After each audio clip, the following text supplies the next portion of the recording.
성령 강림 주일 이런 날입니다.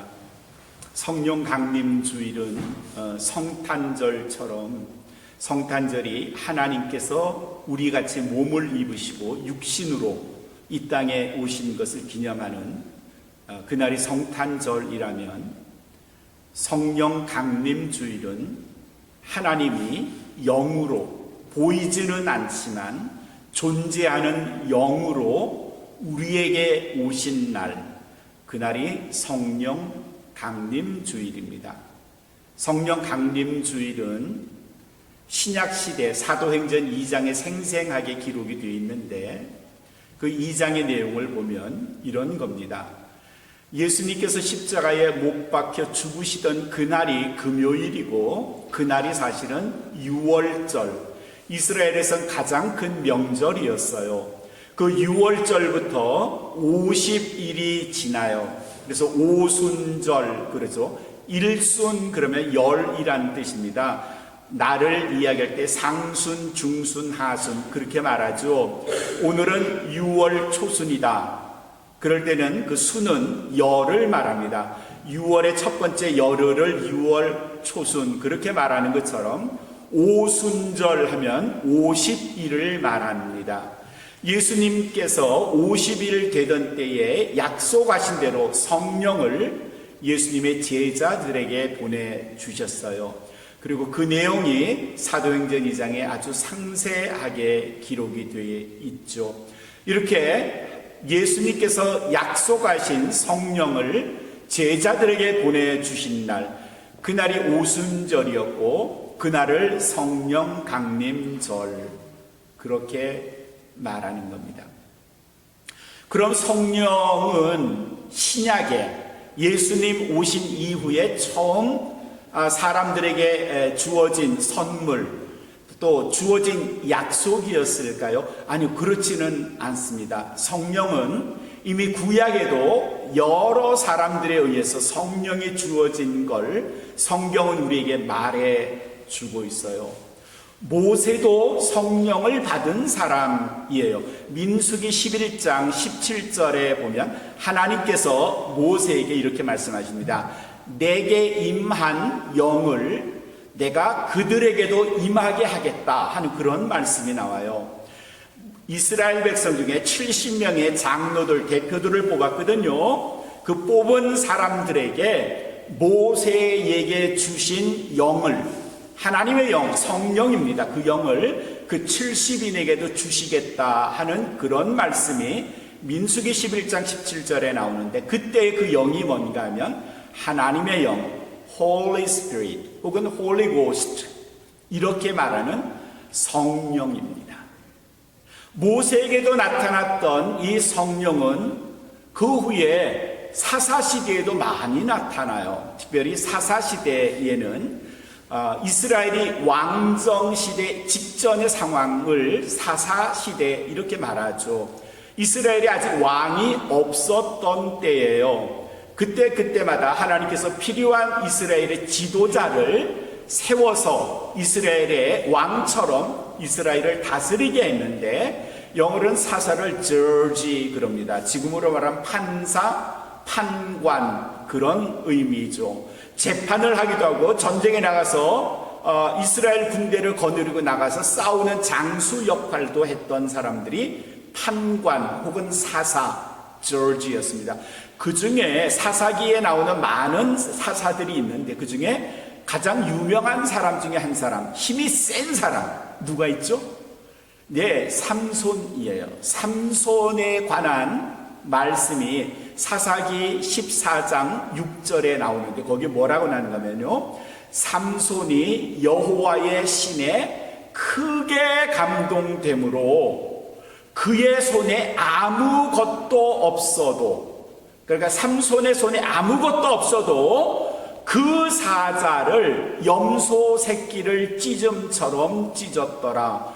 그런 대목이 나와요. 삼손 앞에 사자가 나타났어요. 근데 이때 삼손은 하나님께서 하나님의 영을 그에게 부어주셨어요. 그래서 그가 초인적인 힘을 발휘하게 됐죠. 많은 사람들이 머리카락이 힘의 원천이라고 하는데, 네, 머리카락은 하나님과의 약속이에요. 머리카락 자르지 마, 안 자를게요. 그럼 넌 힘을 가질 거야. 그 약속이지. 머리카락이 힘의 원천은 아니에요. 힘의 원천은 뭔가 하면 방금 말씀드린 대로 사사기 14장 6절에 있는 말씀이에요. 여호와의 영이 삼손에게 임했더니 그가 손에 아무것도 안 가졌어요. 그런데 앞에 있는 사자를 염소 새끼를 찢는 것처럼 찢어 버렸대요. 여호와의 영이 임하니까 삼손의 힘이 초인적으로 변해 버린 거죠. 그 다음에 왕정 시대로 넘어갔어요. 이제 이스라엘의 왕이 생겼어요. 이스라엘 역사에서 가장 위대한 왕, The Great King이라고 말하는 다윗. 다윗도 여호와의 신이 임한 사람이었어요. 다윗이 아주 어렸을 때요, 목자였고요. 그래서 허드렛일 하는 형제들 중에서도 거의 끝에 막내였어요. 그가 어느 날 양을 치고 집에 돌아왔는데 마침 그때 이스라엘을 지도하던 제사장, 예언자 중에 사무엘이라는 아주 유명한, 그리고 하나님의 쓰임을 받는 제사장이, 그 예언자가 갑자기 베들레헴에 있는 이새의 집을 찾아왔어요. 이새는 누군가 하면 다윗의 아버지였어요. 그리고 이새에게 다짜고짜 하나님께서 너희 내 아들 중에 한 사람에게 기름 부으라 하셨는데 내가 누구를 선택해야 할지 모르니까 아들들 다 데려와. 그래서 이새가 자기 아들을 쭉 줄 세웠는데 사무엘이 보기에는 첫째는 멋있고 잘생겼고 키도 크고 둘째도 셋째도 다 왕이 될 감인 것 같은데 하나님은 다 노 하시고 거의 말째에 있는 다윗에게 기름을 부으라 하셨어요. 그래서 사무엘이 영문도 모른 채 그 다윗에게 기름을 부었죠. 그랬더니 어떤 일이 일어난가 하면은 사무엘상 17장 13절에 그 다음에 된 일에 대해서 이렇게 기록하고 있어요. 그 후에, 그러니까 다윗이 기름 받음을 부은 후에 다윗이 여호와의 영에 크게 감동되었다 그랬어요. 하나님께서 사무엘이라는 선지자를 통해서 다윗의 머리 위에 기름을 부어서 그를 구별했더니 하나님의 기름 부음을 받은 다윗은 그때부터 그가 하나님의 영에 의해서 감동된 사람으로 이스라엘의 지도자가 되기 시작했고 왕이 되기 시작했던 거예요. 지금 제가 말씀드린 건 뭔가 하면요, 신약 시대에 하나님이 비로소 성령을 주시긴 했지만 구약 시대에도 이미 성령은 여러 사람에게 나타났어요. 이 밖에도 다니엘에게도 엘리야에게도 하나님의 영은 그들과 함께 계셨어요. 다만 차이는 뭔가 하면요, 구약에는 특정한 사람에게만 하나님의 영이 주어졌어요. 대다수가 아니라 소수의 사람이에요.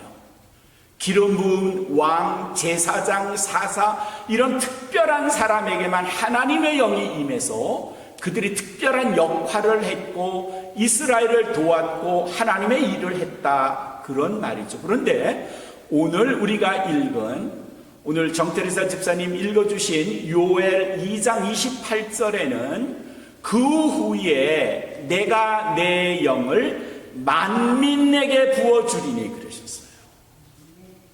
구약 선지자였던 요엘이 하나님의 말씀을 받아가지고 이스라엘 백성들에게 뭘 선포하는가 하면 이제부터는 하나님께서 하나님의 영, 곧 성령을 특별한 사람, 제사장, 왕, 지도자 이런 사람에게만 주는 게 아니라 내가 내 영을 만민에게 부어주리니 그러셨어. I will pour out my spirit on all people. 모든 사람에게 부어주겠다. 요엘 선지자가 이렇게 예언을 하는 거예요. 이 말을 들은 사람들은 야, 하나님께서 성령을 이제 왕이나 제사장이나 특별한 사람뿐만 아니라 우리 모두에게 주신다는 거 아니야? 굉장히 그 말의 의미를 안 사람 깜짝 놀랐을 거예요. 모든 사람, all people은 누구를 말할까요? 그 다음에 28절에 이어지는 말씀을 보면요, 그 모든 사람이라는 건 이런 사람들이에요. 너희 자녀들이 장래일을 말할 것이며, 우리의 자녀들이 장래일을 말할 것이며, 너희 늙은이들이 꿈을 꾸고 너희 젊은이들은 이상을 볼 것이며, 그 다음에 29절에는 이렇게 말씀이 기록되어 있어요. 그때에 내가 또 내 영을 남종이나 여종에게도 부어주겠다 그러셨어요.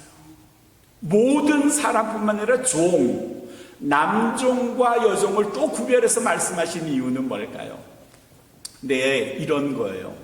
그 당시에 종은요, 물건이었어요. 값으로 환산되는, 우리로 말하면 물건이었어요. 저 종 얼마지? 이게 그 사람의 가치가 됐어요. 다른 말로 하면요, 인격적 존재가 아니었던 겁니다. 근데 하나님은, 하나님의 눈에는 남종도 여종도 모든 사람의 범주에 속하는 거였어요. 모든 사람에게 하나님께서 하나님의 영을 보내주시겠다, 그렇게 약속하신 거예요. 이 요엘서 2장의 말씀이 있은 또 몇백 년이 흘렀고 드디어 그리스도께서 이 땅에 오셨어요. 그리고 여러분이 아시는 대로 그가 고난을 받으시고 돌아가셨어요. 그리고 약속하신 대로 3일 만에 부활하셨고요, 제자들과 함께 계시다가 40일을 계시다가 그가 하나님 나라로 다시 승천하셨어요.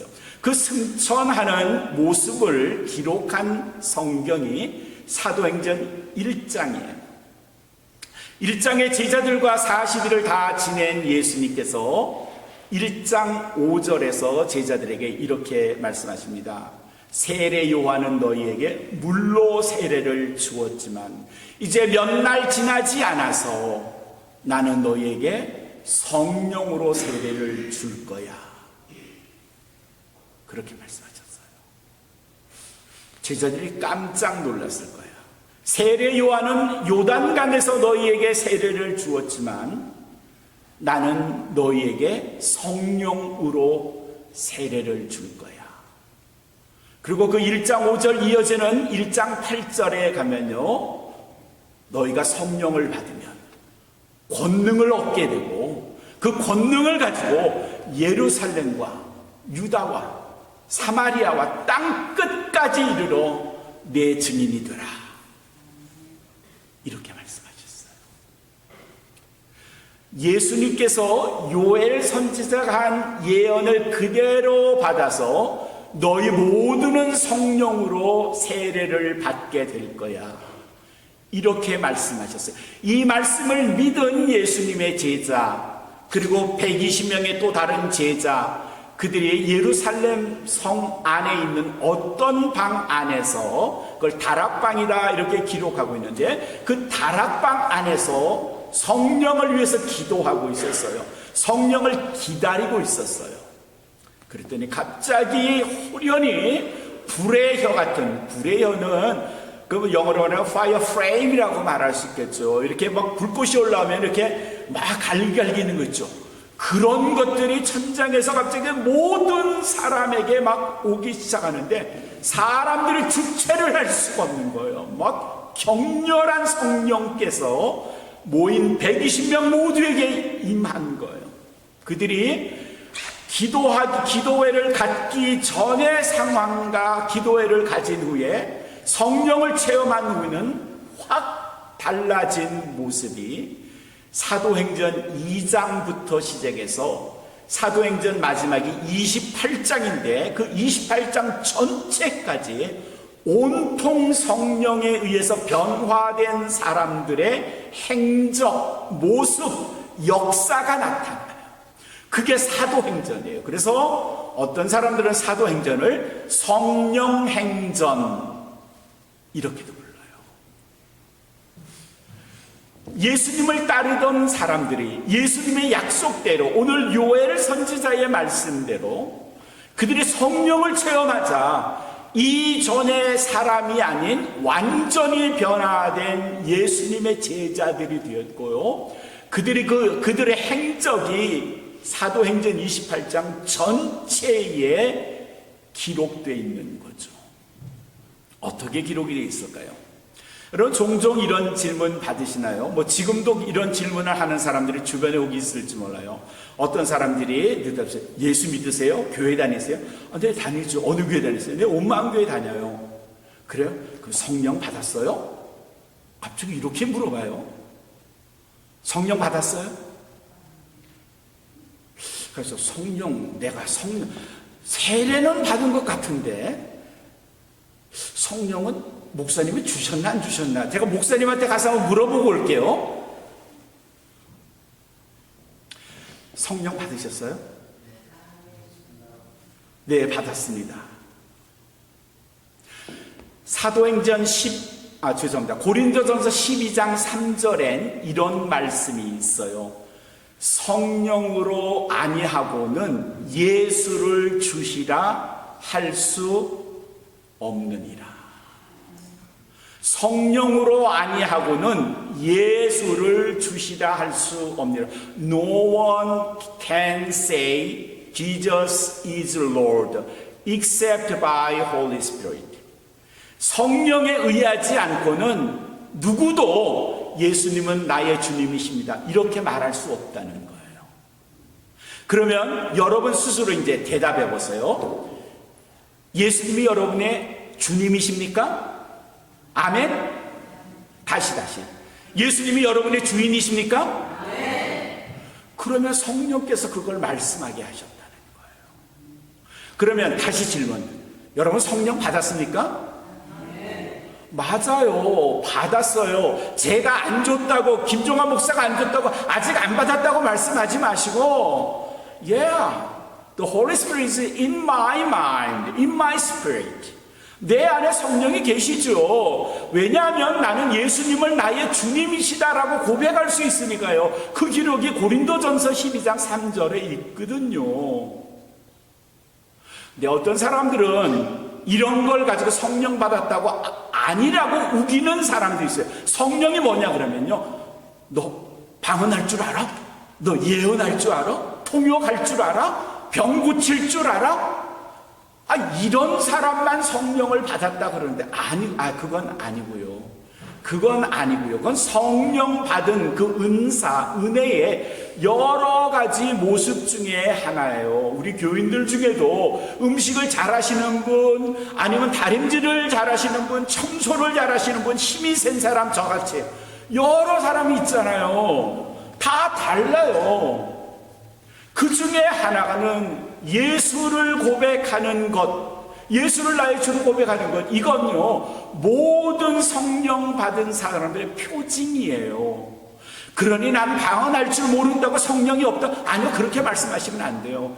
그건 성령의 다른 모습이지. 나는 성령을 받은 거예요. 왜냐하면 난 자신 있게 The Lord, Jesus is my Lord 라고 말할 수 있으니까, 예수님은 나의 주님이시다고 말씀하시니까. 이 성령을 성경에서는 gift라고 말해요. 선물이에요. 아까 우리가 설교 전에 불렀던 찬송 성령의 은사는, 그 은사가 뭔가 하면 gift예요. gift. 하나님이 우리에게 주신 gift예요. 이 gift가 사람들마다 달라요. 그래서 어떤 사람은 방언을 하기도 하고, 병을 고치기도 하고, 예언을 하기도 하고, 통역을 하기도 하고, 가르치는 은사도 있고, 다양한 은사가 우리에게 주어졌어요. 그게 은사예요. 그 은사는 우리를 보다 강하게 해요. 이 강하다는 말은 듀나미스라는 말인데, 이 듀나미스라는 그리스에서 다이너마이트 혹은 다이나믹이라는 말이 있어요. 강하다는 말이죠. 폭발적이라는 말이죠. 그게 우리에게 우리 인생에 큰 도움이 되는 거예요. 저는 군대에 있을 때 이런 걸 한번 체험했습니다. 훈련 받은 시절이어서 2월 달에 훈련소에 들어갔는데 아주 추웠거든요. 그 땅이 얼어붙었는데 훈련 제대로 못한다고 전부 다 까치를 끼래요. 남자분들은 까치가 뭔지 알죠? 손을 이렇게 끼워가지고 엎드려 뻗쳐하는 겁니다. 그럼 이 손가락 몇 개로 자기의 몸무게를 버텨야 돼요. 근데 조금 있다 보니까 여기서 터져서 피가 나요. 그래서 일어났어요. 다 다 엎드려 뻗쳐하고 있는데 전 일어났어요.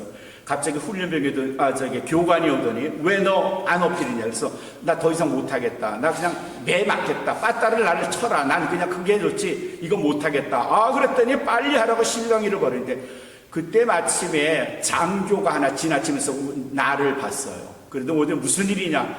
이 훈련병이 엎드려 뻗쳐 이거 깎지 않긴다 그래요.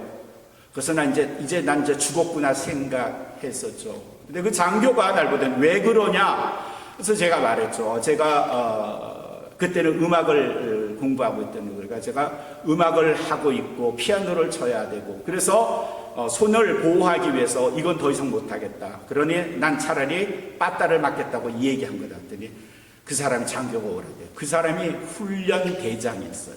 그 훈련소 전체의 대장이에요.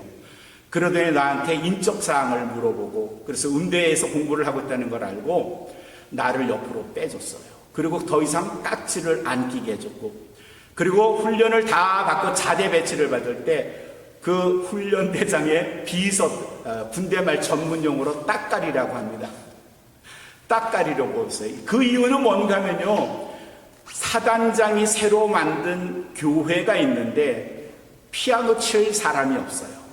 사단장이 좋은 신앙인이라는 걸 안 이 훈련대장은 사단장한테 잘 보이기 위해서 그 비어있는 아무도 치지 않는 피아노 병을 찾아내서 거기다 심어주려고 저를 뺀 거예요.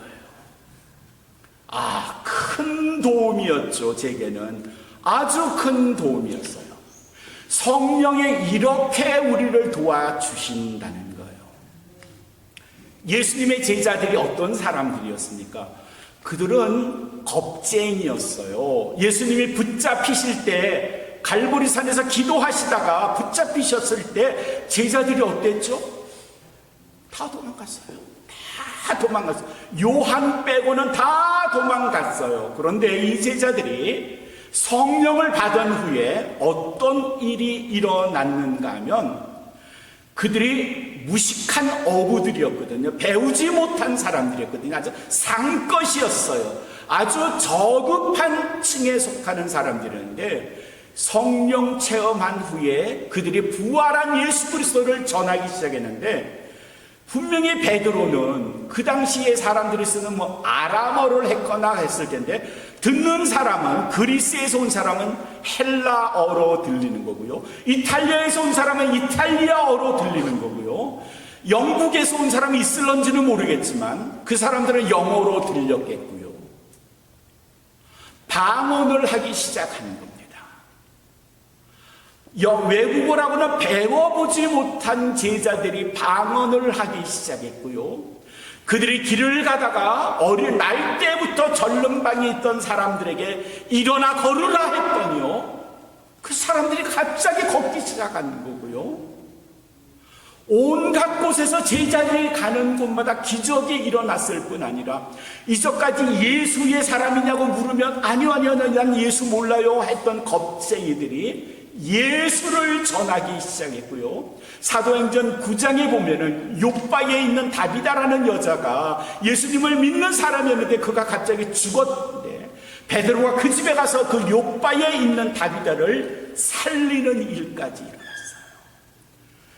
성령을 받기 전에 제자들과 성령을 받은 후에 제자들의 모습이 아주 달라진 겁니다. 이 겁쟁이 제자들이 그 후에 어떻게 됐는지 아세요? 야고보는 12제자 중에 처음 순교를 당한 용감한 제자였어요. 예수를 끝까지 부르짖고 많은 사람에게 복음을 전하다가 결국 처형당하고 말았어요. 베드로도 예수님을 전하다가 네로 황제의 그 시기에 그가 그만 십자가에 거꾸로 매달려 죽고 말았습니다. 그의 동생 안드레는 X자형 십자가에 죽었습니다. 그래서 초대교회 교인들은 X자형 십자가를 안드레의 십자가 그렇게 부릅니다. 빌립이라는 제자도 있었고 도마라는 의심 많은 제자도 있었고요. 바돌로메라는 제자도 있었고 그들은 예수님의 복음을 들고 동쪽으로 아라비아 사막을 건너서 인도를 갔고요. 그 인도에서 흩어져서 동쪽으로 넘어가서 아마도 그 제자들 중에는 중국에까지 온 사람도 있지 않을까 하는 추측도 하고요. 마태복음을 기록한 마태는 이티오피아, 남쪽 아프리카까지 가서 복음을 전했고요. 야고보라는 제자는 이집트까지 가서 복음을 전했고요. 그리고 그들은 전 사방으로 흩어져 복음을 전하다 마침내 죽임을 당했습니다. 예수님의 제자들은 성령을 받기 전과 받은 후에 이렇게 판이하게 다른 삶을 살았습니다. 그 성령이 지금 21세기 오늘을 사는 우리들에게도 여전히 임합니다. 그래서 오늘 설교의 제목은 성령은 만인을 위한 하나님의 선물입니다. 그 만인에는요, 여러분도 저도 포함되는 거예요. 그래서 우리 그리스도인들을 다른 말로 성령의 사람 이렇게도 말합니다. 지금은 스마트폰으로 성경 찬송을 다 하기 때문에 성경책을 들고 다니는 사람이 많지 않지만 성경을 들고 다니는 일, 식당에 가서 기도하는 일, 이런 일에 부끄러워하지 않는 겁니다. 어디 가서 나는 그리스도인입니다 라고 말하는데 조금도 두려워하지 않습니다. 혹 만나는 누구에게 신앙을 가지지 않는다면 그에게 복음을 전하는 일에 그리스도인들은 그렇게 용감할 수가 없습니다. 왜 그래요? 성령이 우리에게 힘으로 다가오기 때문에, 듀나미스, 힘으로, 다이너믹한 힘으로 우리에게 다가오기 때문에 성령을 받은 사람은 어디 가서나 당당하게 그리스도를 전할 수 있습니다. 사랑하는 성도 여러분, 여러분은 성령의 사람입니다. 어디에 가서도 누구를 만나더라도 당당하게 그리스도를 말하실 뿐 아니라 그리스도를 전하면서 여러분이 장래에 가실 곳이 어디인지를 정확하게 가르쳐주고 함께 가자고 전하시면서 그리스도인들의 사명을 다하시는 우리 온마음교회 모든 성도가 되시기를 주님의 이름으로 축원합니다. 생수로 가득 채우소서.